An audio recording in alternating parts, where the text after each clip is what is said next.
Hello everyone, अस्सलाम वालेकुम। कैसे हैं आप सब? उम्मीद करता हूँ खैरियत से ही होंगे। तो मैं आपको वेलकम करता हूँ अपने मेट्रोनिडाज़ोल पार्ट 2 में। तो मैं सोच रहा था कि अगर आप ड्रग के बारे में जानना चाहते हैं, मैं नहीं चाहता कि लाजमी यानी प्रोफेशनल्स जो हैं जो स्टडी कर रहे हैं वो ही जाने। मैं चाहता हूँ कि एक जो आम आदमी है वो भी जान पाए कि आखिर एक ड्रग काम कैसे करती है और हमारे अंदर जाती कहाँ है आखिर। तो उससे पहले जो है मैकेनिज़्म ऑफ मेट्रोनिडाज़ोल समझाने से पहले मेरा दिल है मैं आपको बता दूं कि ये एक आपके सामने ह्यूमन बॉडी का पूरा स्ट्रक्चर है, यानी ये हमारी पूरी ह्यूमन बॉडी है। तो अगर इसमें आपको दिखाना चाहूँ तो इसमें ये सामने सारे पार्ट्स वगैरह आपको सामने नज़र आ रहे हैं। ये thigh, skin, foot, torso, abdomen, chest, head, neck, ये सारी जो है ये आपकी बॉडी की है। यानी आपकी बॉडी जो है इस तरह दिखती है। उसके बाद अगर आपकी बॉडी के ऊपर जो स्किन है अगर हम उसको हटा दें तो स्किन को हटाने के बाद हमारे नीचे एक और लेयर आती है। ये ऊपर से अगर हम स्किन हटा दें तो यहाँ पर एक मसल्स की लेयर आ जाती है। और अगर आप गौर से देखें तो ये सब मसल सबसे ज़्यादा ज़रूरी ये जो बड़े वाला मसल है, इसको हम आम ज़बान में अगर कहेंगे तो क्या उसे कहते हैं, ये विंग्स वाला मसल जो है ना, काफ़ी ज़्यादा काम जो है ना ये सारी करता है। और ये बाइसेप्स काफ़ी चीज़ें उठाना और काफ़ी कुछ है। और सबसे ज़्यादा तो ज़रूरी हमारे लिए ये वाले मसल्स हैं लिप्स के, जो बहुत ज़्यादा बोलते हैं ये दोनों।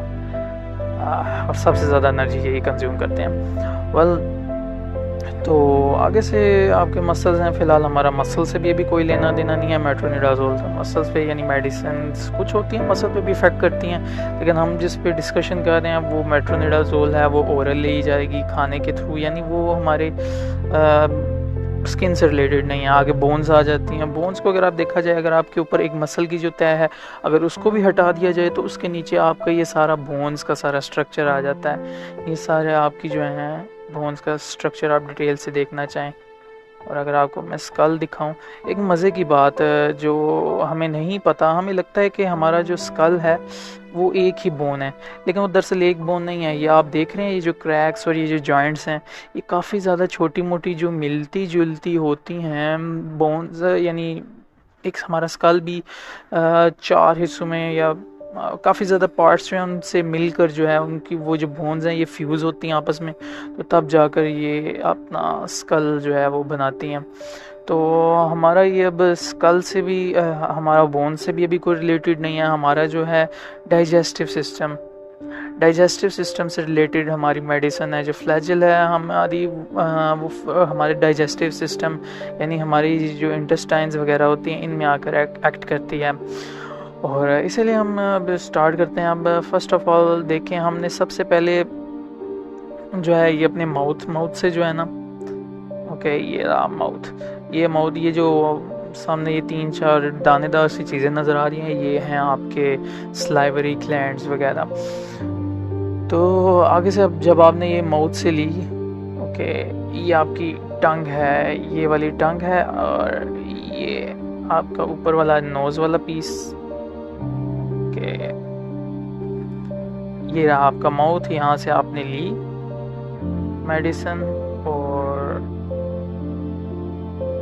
Here you go. अब आ गया ओसोफेगस में आ गई, यहाँ से होती हुई चली गई आपके स्टमक में। ये स्टमक में आपके मेडिसिन चली गई, स्टमक में, as you can see in the stomach. उसके बाद स्टमक से पास होकर कभी कभार कुछ मेडिसिन ऐसी होती हैं, उसके बाद स्टमक से पास होने के बाद जब वो स्मॉल इंटेस्टाइन में जाएंगी, कुछ मेडिसिन ऐसी होती हैं वो डायरेक्ट जो है वो आपके लीवर में चली जाती हैं। लीवर में जो है ना जाकर तो डिग्रेड हो जाती हैं। और कुछ मेडिसिन जो हैं वो लीवर में नहीं जाती, कुछ यहाँ स्मॉल इंटेस्टाइन से होते हुए, यानी ये आपको दिखाते हैं, ये रहा यहाँ पर, ये इसका जंक्शन यहाँ पर जो है मैदा मिल रहा है, यहाँ से ये इंटेस्टाइन में होती हुई ये स्मॉल इंटेस्टाइन में एंटर होगी।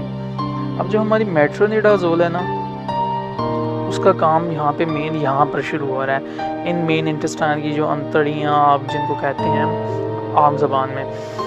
और अगर एक मज़े का फैक्ट ये है कि अगर आप इन अंतड़ियों को बिल्कुल स्ट्रेट लाइन में, ओके, चुका है। आप अगर इन अंतड़ियों को स्ट्रेट लाइन में बिल्कुल ऐसे खोल के सीधा कर दें तो तकरीबन इनकी हाइट 30 मीटर तक बन जाती है।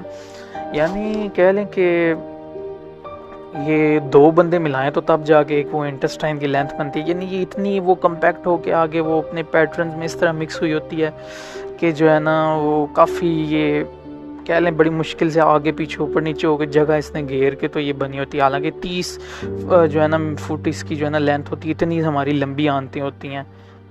वही ना अगर कह लो कि पूरा अगर खोल के सीधी ऐसे बिछा दी जाए फर्श पे तो काफ़ी आगे तक चले जाएंगे। खैर छोड़ें, हमारा ये नहीं है डिस्कशन का टॉपिक। हमारा मिसाल के तौर पे अब हमारे इस एरिया में जो है ना एक अमीबा या कोई प्रोटोजोआ जो है ना यहाँ पे ग्रोथ कर चुका है।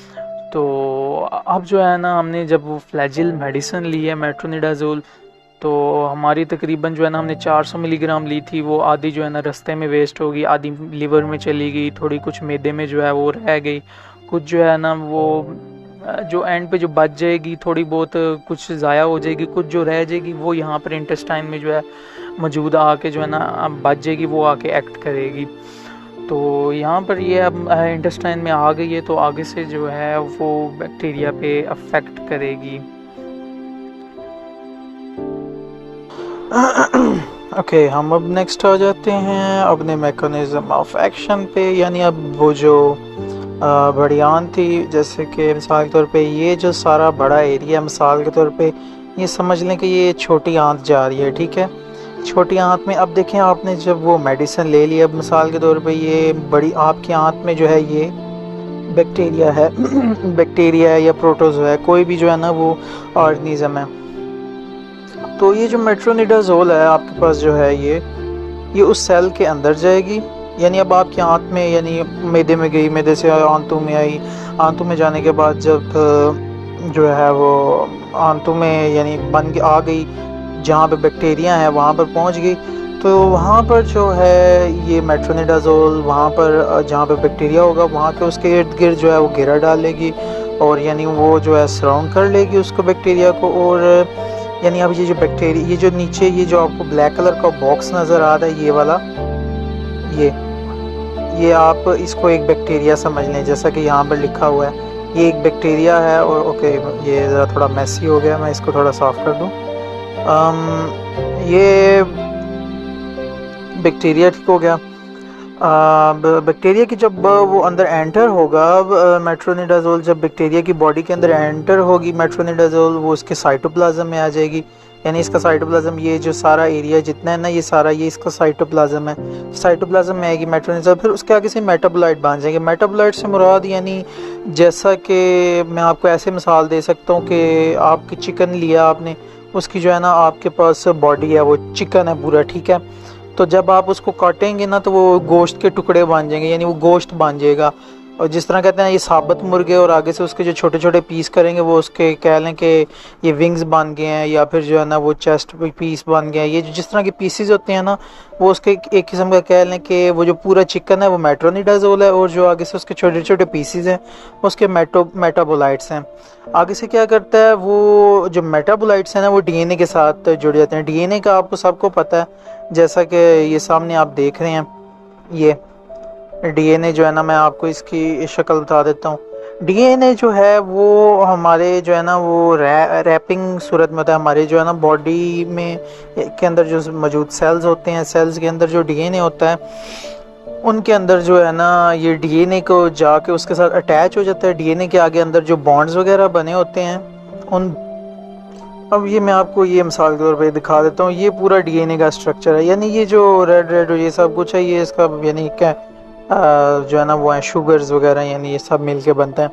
तो ये जो है ना इधर शुगर्स वगैरह पे एक्ट करेगा, यानी मिसाल के तौर पे कह लें कि ये यहाँ पर एक्ट कर देगा, यहाँ पर एक्ट करेगा, और ये जो है ना बॉन्ड जो है इनके दरमियान इनको तोड़ देगा। जब ये टूटेगा ना तो ये जो पूरा का पूरा वो है ना सेल जो है पूरा का पूरा डीएनए वो अलहदा हो जाएगा, डीफ्रेगमेंट हो जाएगा, वो अपने अलहदा पीस। क्योंकि अब जो हमारा डीएनए होता है ना यानी सेल में, वो पूरे सेल को कोऑर्डिनेट करता है, पूरे सेल को जाके फंक्शन दे, जाके मैसेज देता है कि जो है ना आपने ये वाला काम करना है, आपने ये वाला करना है। सेल के अंदर जितने भी हिस्से होते हैं ये पूरा एक किस्म का दिमाग होता है। मेट्रोनिडाज़ोल है ना वो प्रोटोजोन्स जो बैक्टीरियाज है ना उनके ये डीएनए को जो है ना जाके खराब कर देती है, तोड़ देती है, या उनको फ्रेगमेंट्स में जो है ना तब्दील कर देती है, जिसकी वजह से जो है ना वो जब अगर दिमाग नहीं रहेगा बैक्टीरिया का या प्रोटोजो का, तो वो फिर ज़ाहिर सी बात है काम कैसे करेगा। तो वो काम नहीं करेगा तो इसी तरह उसकी डेथ हो जाएगी। इसी तरह जो है ना वो आपकी जो आंतों में जो बैक्टीरिया वगैरह ग्रो कर रहे होंगे वो इस तरह उनकी डेथ हो जाएगी। और इस तरह आपका पेट 2 डोज़ों के बाद, या 1 डोज़ या 2 या 3, 2 दिन की खुराक या 1 दिन की खुराक के अंदर अंदर जो है ना ये तकरीबन आराम आ जाता है। लेकिन जो प्रेफर किया जाता है मेडिसिन को, वो 3 दिन जो है ना आप यूज़ करें, मिनिमम जो है ना 3 दिन यूज़ करें, ताकि जो है ना ज़रा सा भी नामो निशान ना रहे। तो थैंक यू सो मच।